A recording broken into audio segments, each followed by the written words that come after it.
And good afternoon, everyone. Charles Moscowitz here. Thanks for joining me. Let me just fix my hair there a little bit. Daniel Greenfield's here from FrontPage magazine. He's a columnist. He's written across the board articles, and right now he's particularly covering the coronavirus story emanating out of New York and New Jersey and Pennsylvania with regard to the this nursing fiasco. Daniel, thanks for joining me this afternoon. Thank you so much for having me on. It's my pleasure. Now, this on the surface looks terrible that you could have Governor Cuomo, Andrew Cuomo of New York, in March issue an executive order basically requiring that nursing homes accept people who test positive for COVID-19. And thus you have possibly thousands of people of the most vulnerable members of our society infected and dead as a result of this terrible policy. And the same thing apparently is going on in Pennsylvania, and I believe New Jersey as well. What is this all about, and why are they doing this? So New York and New Jersey, between them, have about 5,000 deaths in nursing homes. Both had a policy of forcing nursing homes to accept coronavirus patients. So did Governor Gretchen Whitmer in Michigan. So did Governor Newsom in California. You actually are seeing this in a number of states, including now Minnesota, where about 81% of the deaths have happened in nursing homes. About 5% of New York's nursing home population has been killed by the coronavirus. So the question is why they were doing this. And they were doing this because of lockdown culture. Now, if you recall all the flattening the curve stuff, everybody was told to stay at home, lock down, and so-called non-essential businesses were shut down. All this was done because supposedly there was going to be a massive deluge, a torrent of coronavirus patients that were going to overwhelm hospitals, and people would be dying in the hallways just like in Italy. Never mind the fact that America has far more hospital capacity than Italy does. And we've seen the massive hospital ships sent to New York, sent to California. They hardly treated any patients.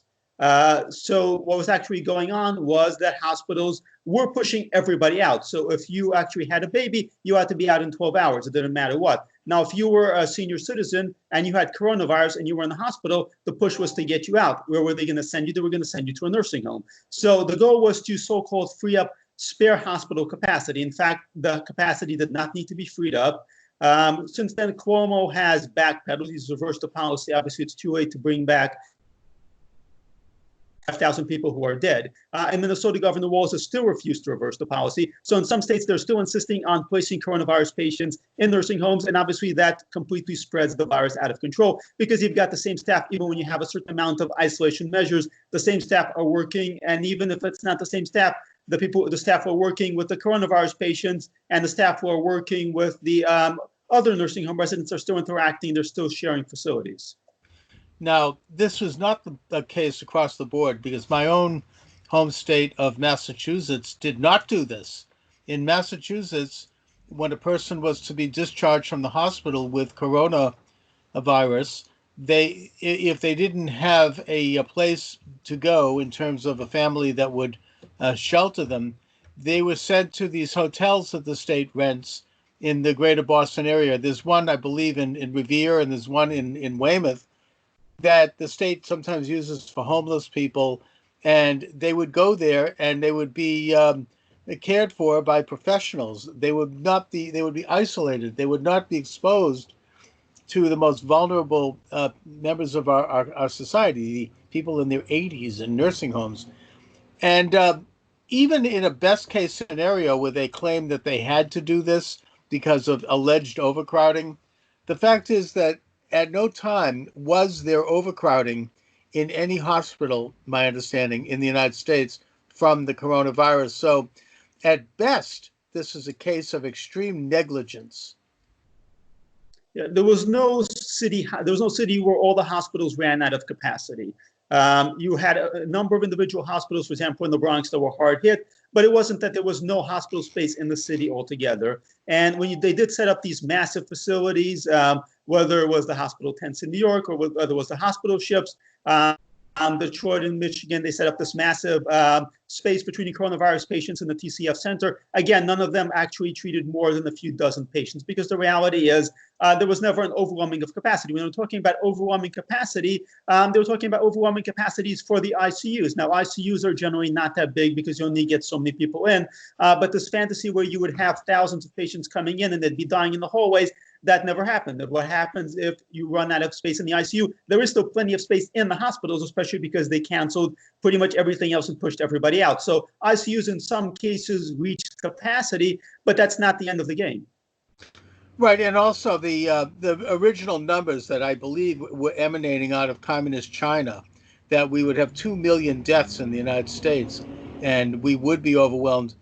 That never happened, but even if it did, we were set up. I mean, we had the hospital ships in Los Angeles and New York. We had the Javits Center in New York. Here in Boston, they took the Heinz Center and the DCU Center in Worcester, and they converted them into massive hospitals, of which nobody ever really showed up in. In Boston, we had a hospital that could have taken 2,000 people. There was never more than a couple of hundred people in there, and they were homeless people. I don't even believe they were COVID people. And you know, I mean, that's something that needs to be investigated anyway. So it probably costs the taxpayer $100 million, probably a lot more than that. But, you know, I'm glad that we were prepared for the worst. But what astounds me is that even in a worst case scenario where we may not have been able to have handled the overflow, the idea of putting a virus infected person in a nursing home is the equivalent of an atrocity. I mean, it's criminal in my way of thinking. It absolutely is criminal. And the worst case scenario that actually happened, the fantasies that they were spinning of mass deaths among the general population never happened because, again, the people who are most vulnerable to this are over 70, over 80. They're people with breathing problems. The media makes a great deal out of the story of the young man who dies of this or who suffers a great deal of this, but this is an aberration, and you get this with any kind of illness. You get this with the flu. The death toll has been concentrated on the people who are over 80. Those are the people who needed to be protected. Instead, they shut down everybody. They confine everybody to their homes. They confined a healthy population to their homes, which absolutely did not need to be done. Right. Instead, meanwhile, they actually introduced it into the most vulnerable populations by sending coronavirus patients to nursing facilities. And again, there are some places in Minnesota that are still continuing to do this. This is an absolutely murderous, horrifying policy. And yet it's the basis for this broken model where the hospitals are going to be overwhelmed. The hospitals are not overwhelmed. They're still continuing to do this. The nursing homes was where the crisis was always going to be. I mean, even if we're looking at the numbers from China, again, the elderly population, the people who have severe breathing problems, the people who are on ventilators, those are always the people who are going to be the people who are on oxygen. Those are always going to be the high-risk population. They should have been protected. We spent trillions of dollars wrecking the economy, yet we actually failed to spend millions of dollars protecting the most vulnerable populations. And just another addendum, the worst outbreaks of this have been in state-run facilities. They're focusing on nursing home operators. Mm-hmm. Yes, plenty of nursing homes are badly run, but the 3 worst outbreaks in the country, the majority of them took place in nursing homes. 2 out of 3 veterans nursing homes in New Jersey that are state-run had the worst outbreaks, and in Massachusetts had one of the worst outbreaks in the state-run veteran facility.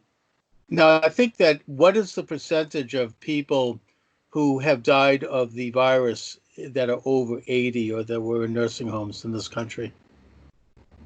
So the numbers keep changing all the time and they're not being properly reported. But at this point, the vast majority of people who have died are over 80.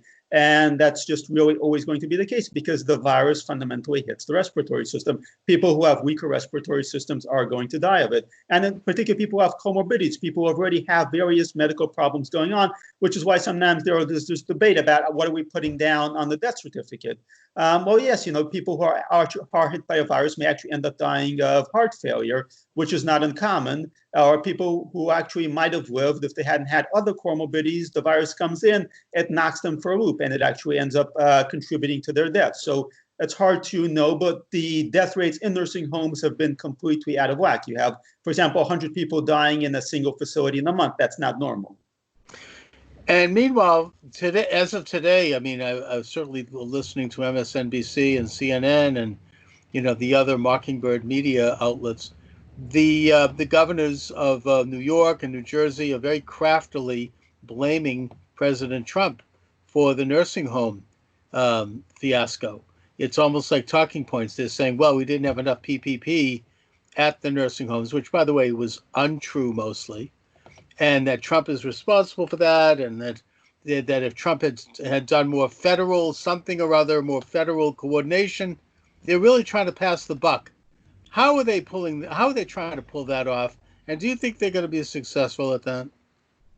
It's absolutely shameless. Governor Cuomo previously, when he was asked about PPE at nursing homes, said that's not our job, but somehow it's President Trump's job to supply PPE to nursing homes. The bottom line is whether nursing homes had enough PPE or not, don't send coronavirus patients into nursing homes. You're the one who actually introduced the virus into the nursing homes. President Trump did not do that. The CMS guidelines, the federal guidelines, did allow for it, but Cuomo, Murphy, and other governors actually mandated it. There's a huge difference between allowing it and mandating. It should not have been allowed, but the people who mandated it were the ones who actually signed the death warrants. And that's Cuomo, that's Murphy, it's Newsom, it's Whitmer, it's a whole lot of these Democrat governors. All the blue state governors, and these same governors are the ones who are cracking the whip on average Americans if they do something like, they're so arbitrary and so drunk with power.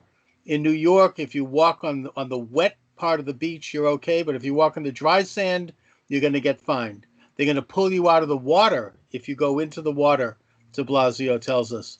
In Michigan, you can go to the supermarket and buy beer and lottery tickets, but you can't buy garden seeds.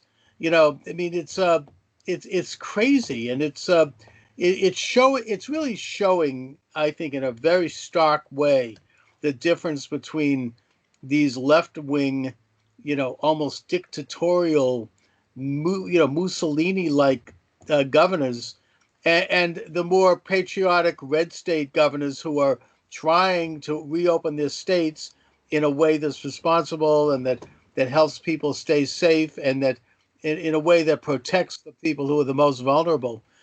And it's become a political football. It's really breaking down, not just in terms of the states, but in terms of people left and right, in that the people on the left and the governors and their authoritarian governors, they'd like to keep this thing running all the way as long as they can. They want to shut everything down. It's like they're drunk with the power of this. I think that Eric Trump had it absolutely right. They'll run it right up to the election, and then the next day they'll drop it. Whereas the more patriotic governors, the red state governors, and more average Americans, including probably a lot of liberals, want to get back to work, want to realize that we are responsible for our health. We should take precautions, but yet at the same time, we got to start functioning again. You got to go outside again. How do you see the politics of this manifesting, and where do you think it's going to take us? You're absolutely right that it is a power grab. It's a quite crazy power grab, and people have not been questioning some of this.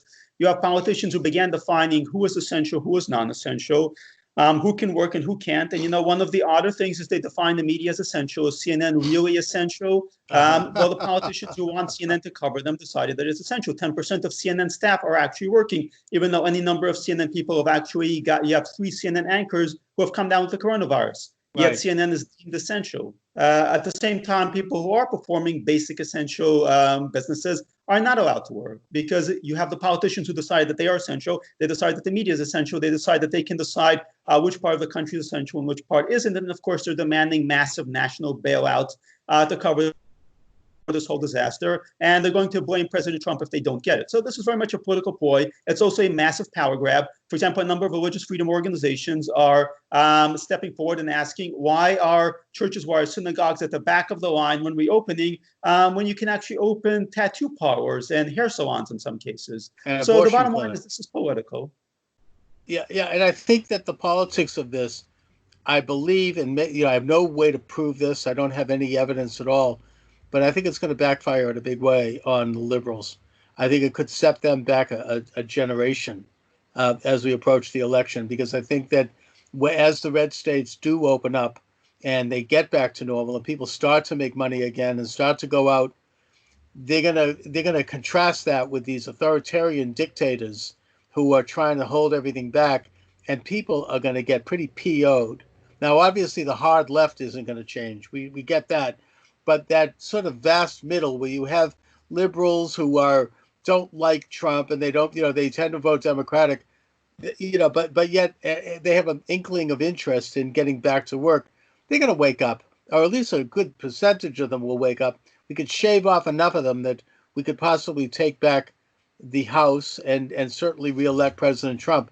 I noticed that in this special election in California, Garcia won a congressional district that includes parts of Los Angeles, a district that voted for Hillary Clinton with over 7 percentage points, and he won it handily. I don't know if that's a harbinger. I don't know if that's the kind of the light at the beginning of a wave, but it is, the Democrats actually only have 15 congressmen, representatives to hold on to the House. I think it could happen. I think that they could be vulnerable. What do you think?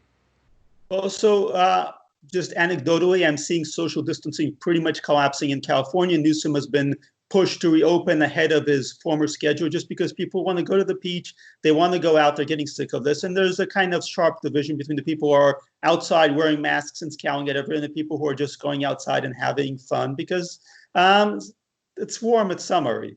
So the media is really obsessively trying to frighten everybody, trying to keep everybody in a state of permanent panic. They try to create new crises, but even their conspiracy theories at this point, they're reduced to claiming that the numbers out of Georgia are not legitimate, that there's a conspiracy to cover up the numbers, that the numbers are actually worse than they are. Then they're claiming there's a conspiracy at the CDC to cover up the real numbers, and they try to do the same thing to Florida. They brought out this woman they claimed was a data scientist, who in fact is the woman who entered numbers into a dashboard, and she'd been arrested for cyber stalking, and that's actually the reason she was in trouble. And they brought it out and claimed that this Governor DeSantis is suppressing her. They're suppressing the real numbers. So the media is really starting to depend on these conspiracy theories because they don't have the actual coronavirus numbers. A lot of the damage has been done in the nursing homes. That was really catastrophic. But really, a lot of the dying has happened already. It's only going to go so far, and the media understands this, and people are now starting to wake up.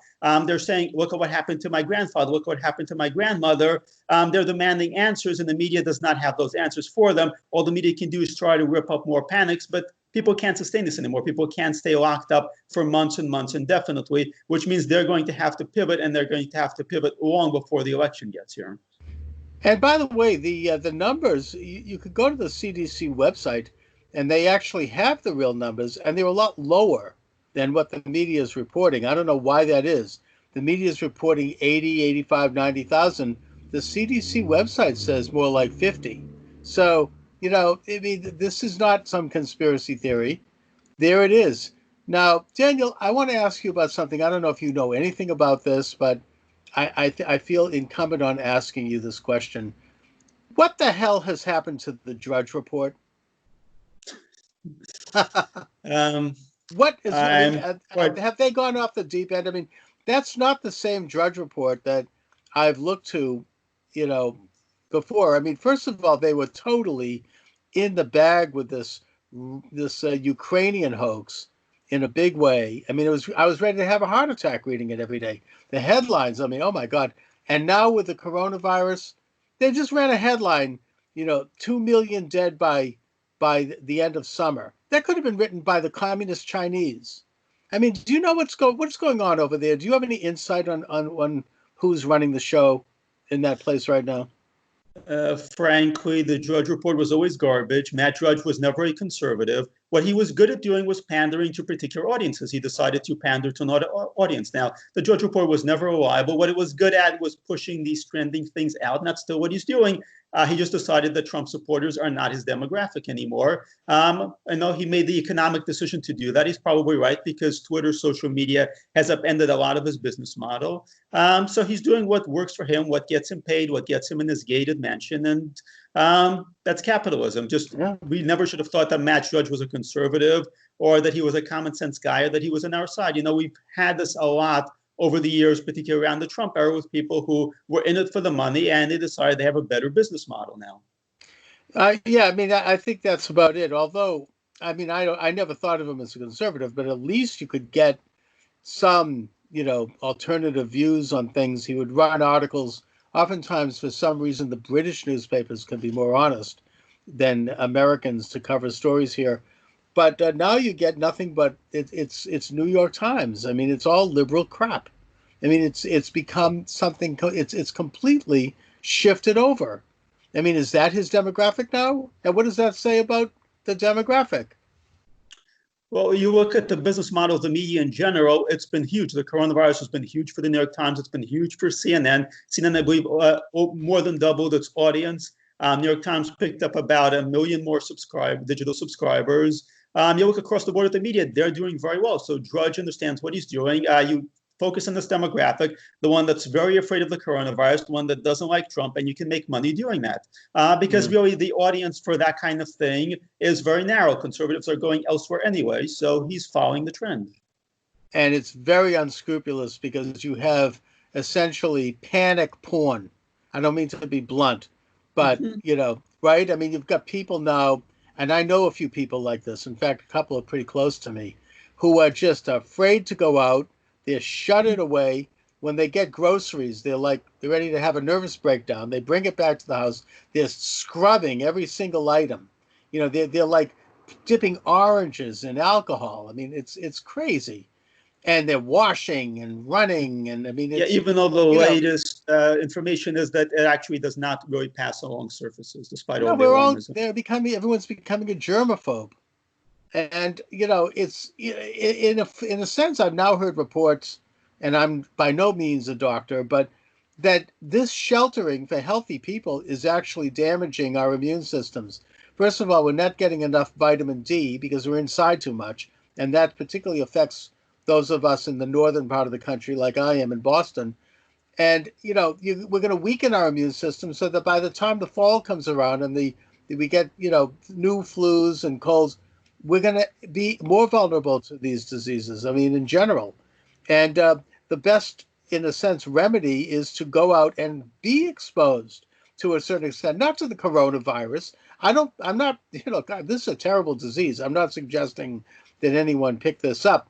But, in the normal course of interacting with people, you develop normal immunities to all sorts of things, and you build strength, for people who are healthy. Now, if you're not healthy and if you're obese or if you're elderly, stay sheltered. If anything, we should shelter you more because, yes, it is a deadly disease. But I'm talking here about able-bodied, healthy people. We should be out and about. We should forget this whole thing. I mean, I'm not here to suggest anything. I'm not telling anyone to do anything. I'm just expressing opinions that I've heard doctors say. So you mentioned vitamin D. That's an important point. We're still trying to figure out why the virus seems to hit some minority groups more than others, particularly African Americans, particularly people from the Middle East. But it is very clearly the case. It's not just a matter of contextual environmental things. It seems like they're much more likely to get it harder and to die of it. One theory is that it actually is a vitamin D issue, which means that actually getting vitamin D is really important. Yes, and this is you can look this up on Google and any medical journal that people, if you have a darker skin tone, you're going to get less natural vitamin D. Exactly. And so my suggestion to African Americans, my fellow African American citizens, is just take a little vitamin D. You can get it over the counter at any drugstore, or it's part of any multivitamin. It's no big deal.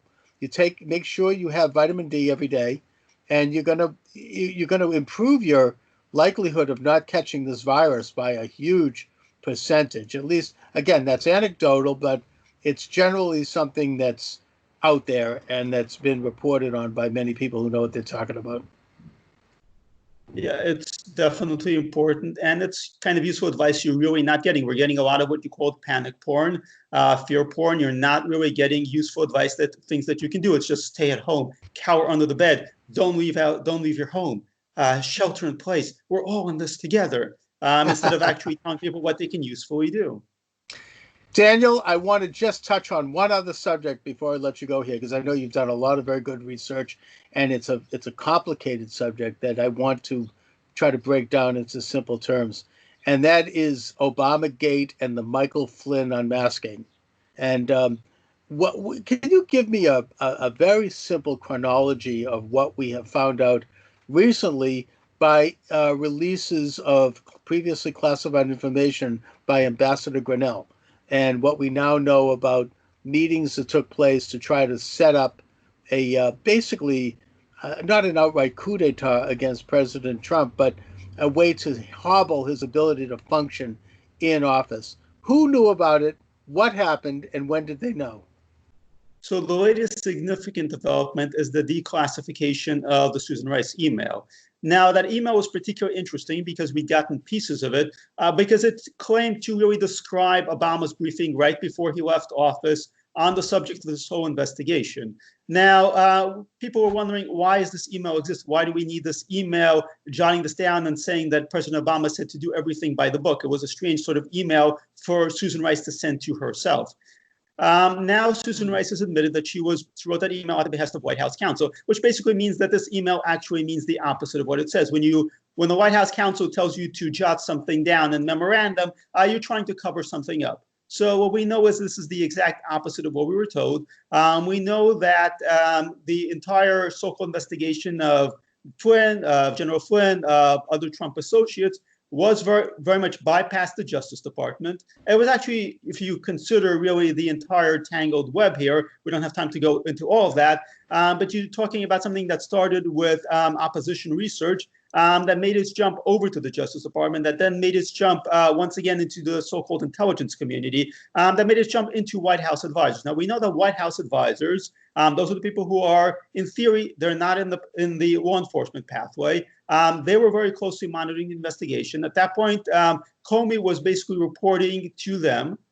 He was reporting to President Obama. He was not actually talking to the Justice Department. Acting Attorney General Sally Yates, who did deserve to be fired. Nonetheless, I think it was very credible when she said that she had no idea what was going on when Comey was briefing Obama about the whole Flynn investigation.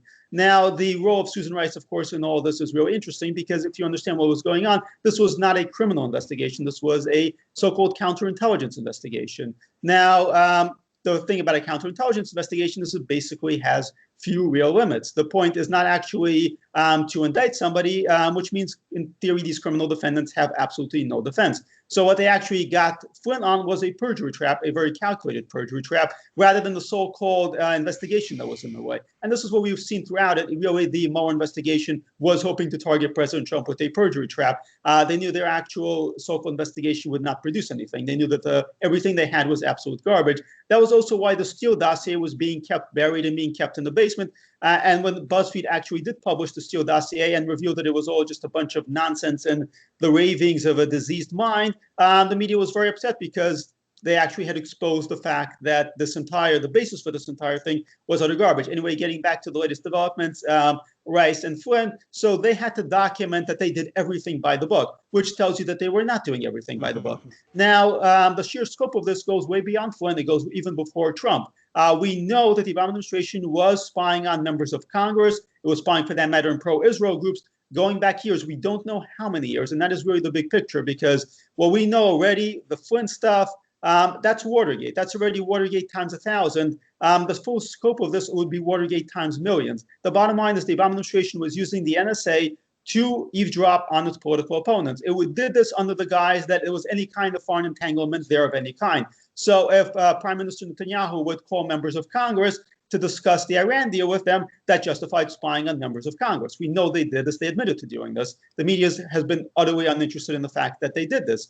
If the Bush administration, if the Trump administration had eavesdropped on members of Congress speaking to an ally, all hell would have broken loose. Considering what they did.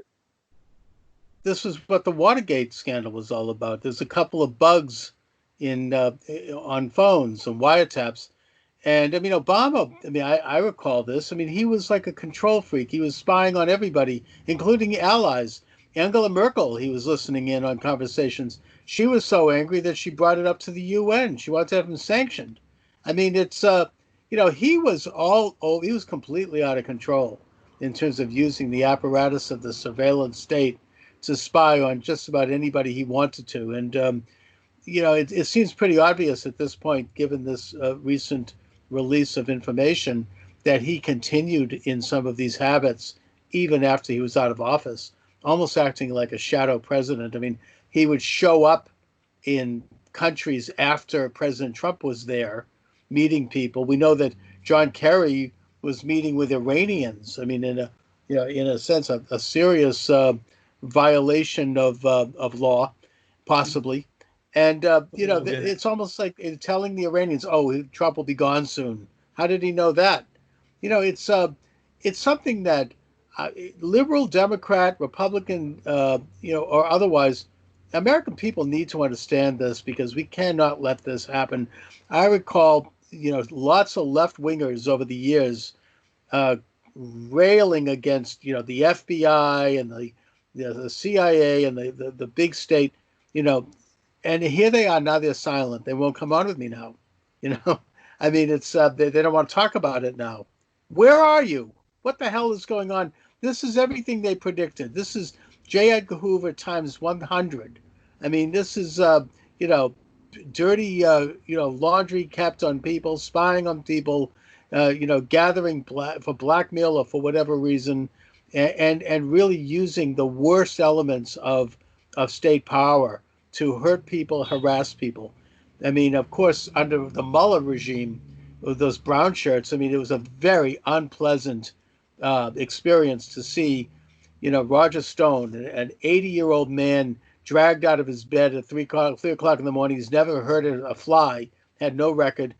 Where you have, 18 people show up with SWAT equipment, dressed as with ninja, shields, breaking his wall down, and CNN outside filming the whole thing. And the left applauds this. Oh, it's wonderful. And then they want to put him in prison for 9 years. And the fact that, the attorney general stepped in, oh, that's a terrible miscarriage of justice. These people have gone out of their friggin' minds. They're out of their minds. So the important thing to remember about radicals is the thing they accuse you of are the things that they want to do themselves and the things that they're going to do themselves. They love the idea of a surveillance state. They just want it to be under control. And they're convinced that when it's not under their control, that it's spying on them. The things that radicals always accuse the right of are the things that they're doing or that they want to do. That's just a really hard and firm rule. They complained so much about censorship of free speech. There was no censorship of their speech. But the moment they actually gained that kind of power, the institutional power that allowed them to do that, they were censoring speech like crazy. These are the same guys with the so-called free speech movement back in the day. When they took over colleges, what was the first thing they did? They eliminated free speech. That's the way it goes across the board. Anyway, Daniel Greenfield's my guest. Daniel Greenfield, a Shillman Journalism Fellow at the Freedom Center, which is, by the way, an excellent website. Check it out, frontpagemag.com, is an investigative journalist and writer focusing on the radical left and Islamic terrorism. Daniel, what are you working on right now? Well, my latest piece actually explores other aspects of the coronavirus, particularly the media's financial incentive in keeping the panic going and how the media is doing such big business right now. All right, Daniel, listen, I want to thank you for joining me as always. Let's stay in touch, and I'll talk to you soon. Thanks a lot. Absolutely. Thanks for the work you're doing. All right.